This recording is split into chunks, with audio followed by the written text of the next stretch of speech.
De manière inattendue, vous rencontrez un frère qui ne fait aucun sermon. Il ne prie pas avec vous.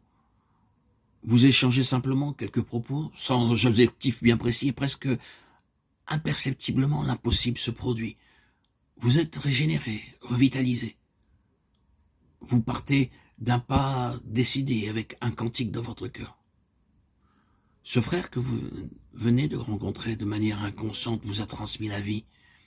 Il a lavé vos pieds, fatigués, souillés par la marche. Le lavage des pieds n'est pas une chose réservée uniquement au Seigneur.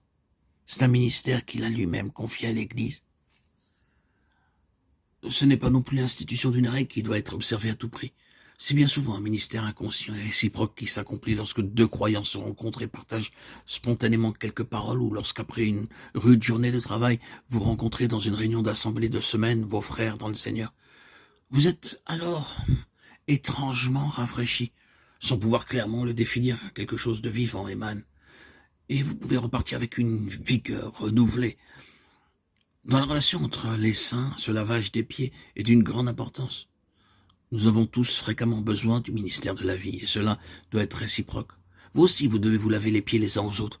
Si un enfant de Dieu vient à une réunion d'église dans un état de faiblesse spirituelle et qu'il en reparte comme il est arrivé, quelque chose ne va pas dans cette réunion. C'est notre responsabilité de manifester la vie dans chaque rassemblement. Sinon, l'atmosphère sera pesante, et les frères et sœurs qui ont du mal à aller de l'avant ne recevront pas le renouvellement dont ils ont grandement besoin. Un jour, un frère assistait à une réunion d'église habituelle pendant laquelle la parole de Dieu était prêchée. C'est notre responsabilité de manifester la vie dans chaque rassemblement, sinon l'atmosphère sera pesante et les frères et sœurs qui ont du mal à aller de l'avant ne recevront pas le renouvellement dont ils ont grandement besoin. Un jour, un frère assistait à une réunion d'église habituelle pendant laquelle la parole de Dieu était prêchée.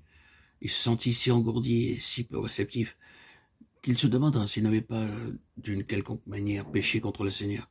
Cependant, il ne put enregistrer aucun péché particulier. Il essayait de comprendre ce qui avait bien pu lui arriver, mais c'est bien en vain qu'il chercha une explication. Il s'efforça de se défaire de cette léthargie qui l'avait envahi sans toutefois pouvoir y parvenir. Peu de temps après, un frère se mit à prier et la léthargie se dissipa aussitôt.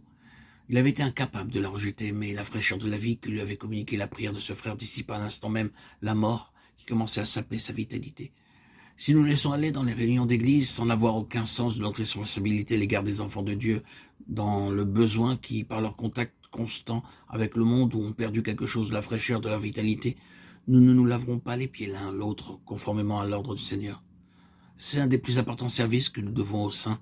Cela ne requiert pas nécessairement une activité extérieure, mais cela nécessite au moins que nous déposions nos fardeaux aux pieds du Seigneur. Autrement, nous irions aux réunions accablés par nos propres soucis. Cela produirait une atmosphère lourde qui empêcherait les autres de recevoir le rafraîchissement dont ils ont tant besoin. Parfois, malgré toute notre bonne volonté de servir, nous sommes incapables de recouvrer notre entrain. Nous devons alors nous laisser laver les pieds par les autres. Ce lavage des pieds ne doit jamais être à sens unique, car le Seigneur en a fait une chose réciproque et corporative. Il a dit, vous devez vous laver les pieds les uns aux autres.